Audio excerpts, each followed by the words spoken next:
Hello everyone, welcome back to your very own YouTube channel, Dr. Nikita's Radsynapse. And this is Dr. Nikita here, your mentor, educator, and friend.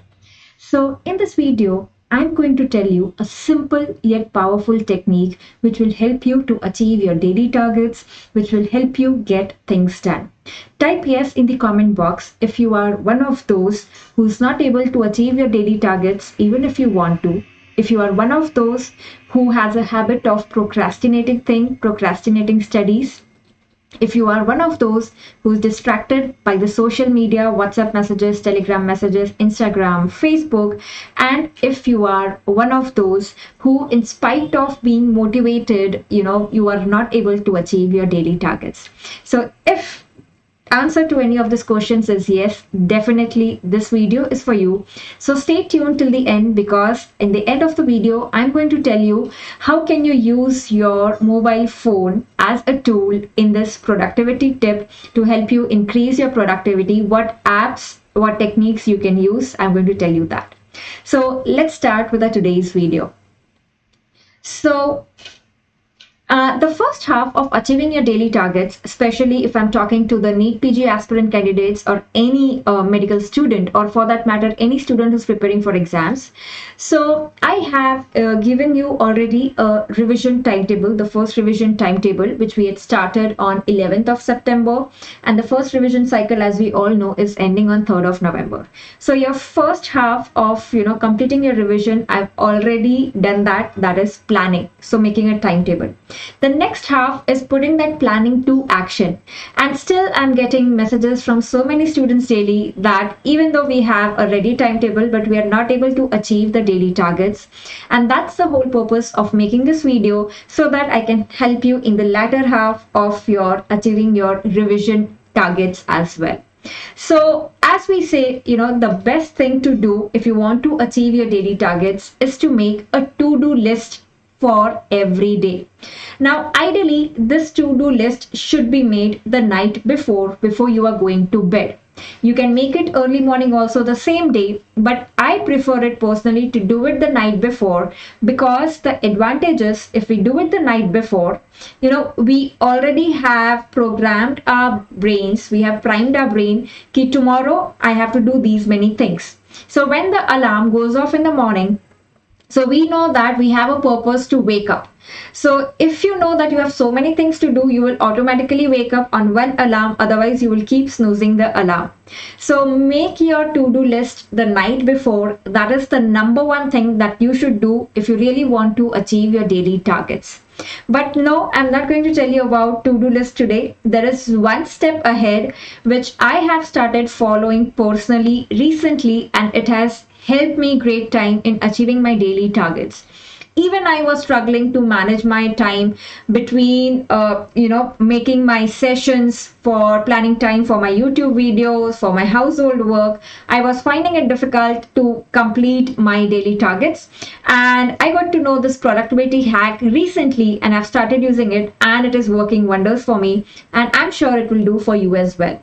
So what is that productivity tip? So here it is, something which is called as time boxing.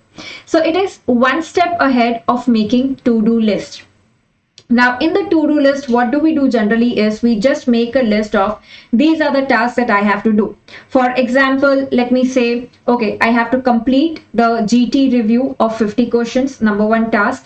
Second, I have to finish, for example, let's say if today is ENT in my revision program, I have to do ENT, ear topics, larynx topics. Then third, I have to practice 100 MCQs. So in the to-do list, what do we tend to do is we just make a list ki, kal mujhe ye karna hai. But then in that, we are not giving ourselves limited time periods that I have to finish this in this much time. And that is what is all about time boxing. So as the term says, time boxing, you are actually making time box. You are dividing your entire day into time boxes, the definite amount of time.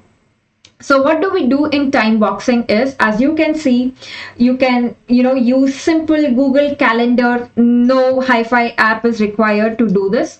Just a Google Calendar, and in that you can make your daily schedule. For example, let's say you wake up at 5 a.m. So 5 to 6 you will complete your wake up routine. Let's say 6 to 7 you give time for yourself, or you revise whatever you have read the day before. So this is very, very personalized. You have to decide it for yourself. Just that you have to put time slots. You have to do time boxing. For example, now let's say like 7:30 to 10 I will read ENT. Then I will take a half an hour break. Then again I'll get back for the next 2 hours. I will do the GT review of 50 questions. Then I'll take a break. Then for the next 2 hours I will do 100 MCQs, and then you'll take a break. So what is the advantage of this time boxing is that you are giving your brains certain deadlines to finish that task. What generally happens is, for example, let us say, as I said, that if you have ENT in today's revision timetable to be done, you have to read ENT and larynx. So if you just make a to-do list कि मुझे ENT और larynx करना है, फिर मुझे GT review करना है, और फिर मुझे 100 MCQs करना है. Majority of the times what happens is we keep reading that ENT ka ear and larynx, and we don't even realize that almost entire day goes in that. And then when almost the day comes to an end, we realize we have not done the GT review, we have not done the MCQs.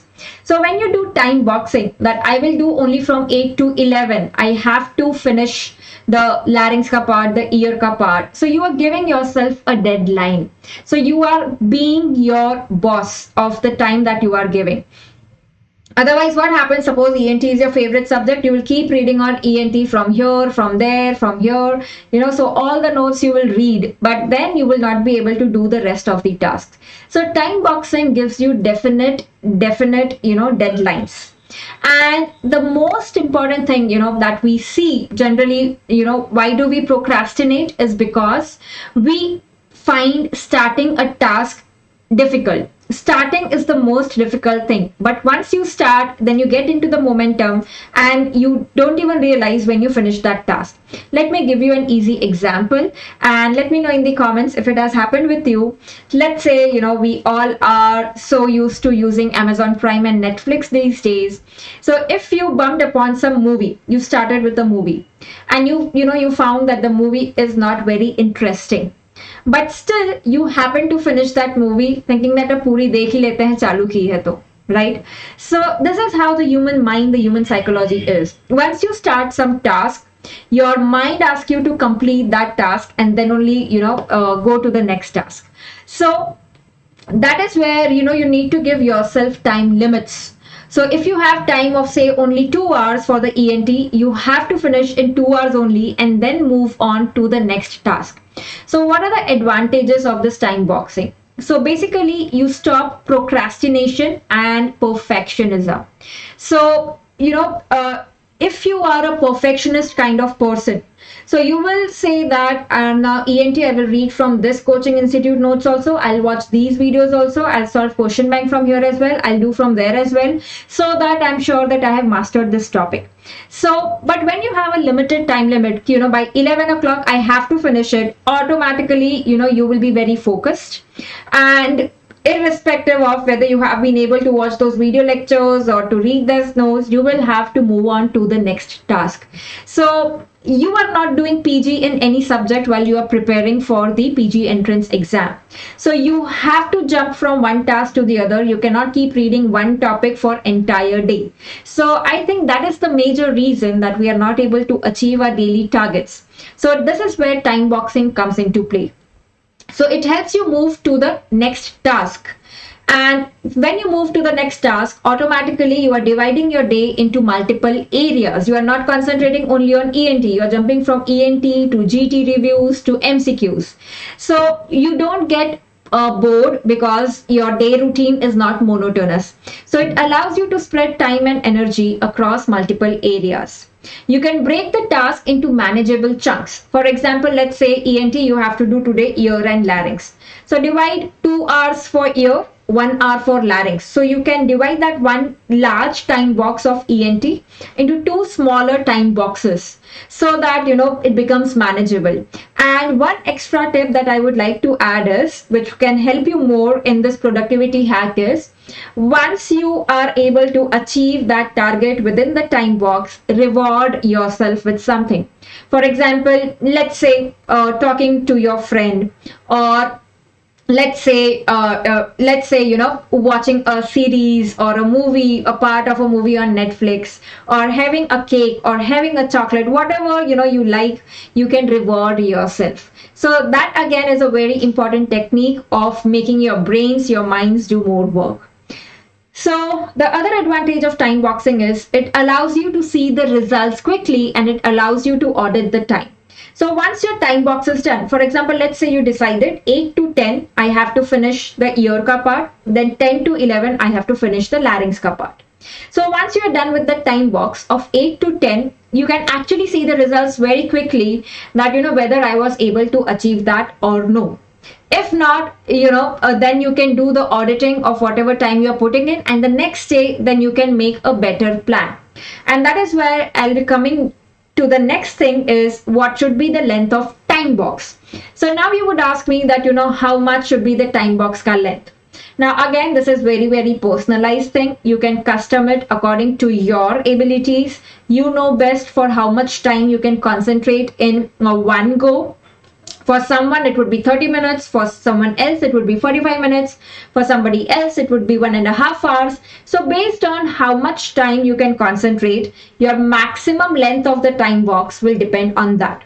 Minimum can be anything, right? So if it is your important task, it will have a larger time box. If not, it would be a smaller time box. Even the breaks which you are taking should be within a time box. So for example, let's say 8 to 10 ear ka part is over, then maybe I'm taking 10 minutes break. That again has to be a time box. 10 to 10 or 10:15 is the time box for break. Again, I need to come back to my next task, which is reading larynx. So everything, your entire day has to be divided into these small time boxes. You can divide this according to your personalization. As I said, if you are an intern, if you are working, if you are at home, so all of you will have different time throughout the day to divide your day according in your different time boxes. So to decide the length of this time box, you need to know your fudge ratio. Now there's something called, as in productivity techniques, there's something called as fudge ratio. Now what is that fudge ratio? For example, let us say that when planning your day for tomorrow for ENT, you thought that the ear part can be completed in, let's say, 1 hour. But then when you were doing that, after 1 hour, you realized that you were not able to do it. And if you thought ki ENT is very, very important, I cannot go back, I cannot go to the next task till then. So if you are having a soft time box, that means you are not very rigid on that, but your task is more important. Then if you take 1.5 hour for a task which you thought will be completed in 1 hour, that means your fudge ratio is the time that you took to complete that task, that is 1.5 hour, divided by the time that you thought that you would complete it in, that is 1 hour. So 1.5 by 1, that means 1.5 is your fudge ratio. So when you are planning for the next day, whatever time you are thinking that you will finish that task in, give that extra time according to your fudge ratio. For example, let us say that tomorrow my revision plan is for ophthalmology. In that, let's say neuro-ophthalmology, I'm thinking that 1 hour mein ho jayega. But you know that your fudge ratio is 1.5. So 1 hour nahi deke 1.5 dena. If there is something which you think that will be done in 2 hours, your fudge ratio is 1.5. So 2 into 1.5, which is 3 hours. So give 3 hours. What does that mean is basically you are overestimating yourself. Ki what can be done in 1.5 hour, you are thinking you will be doing in 1 hour. So what happens with that is when you are not able to finish that task in the time box, either it will be left midway, or you will keep extending your time box, so this entire technique will fail. So that is why this fudge ratio is very, very important, so that it helps you to achieve your targets within the realistic time box. So your time boxes have to be realistic as well. Setting unrealistic targets ultimately leads to frustration, and you will not just do this technique, but if you use this technique very, very wisely, as I told you, I'm doing it recently, it really helps a big time in achieving your daily targets. So that's all about time boxing, which is a simple yet powerful technique which will help you get your things done, which will help you achieve your daily targets. Let me know, share your time box with me on my Telegram group or DM me. I would like to see your time boxes, and let me know if you use any other time management technique. I would love to learn that and hear from all of you. So that's all for today, and goodbye, take care. I'll see you in my next one. Keep studying, keep revising, and keep winning.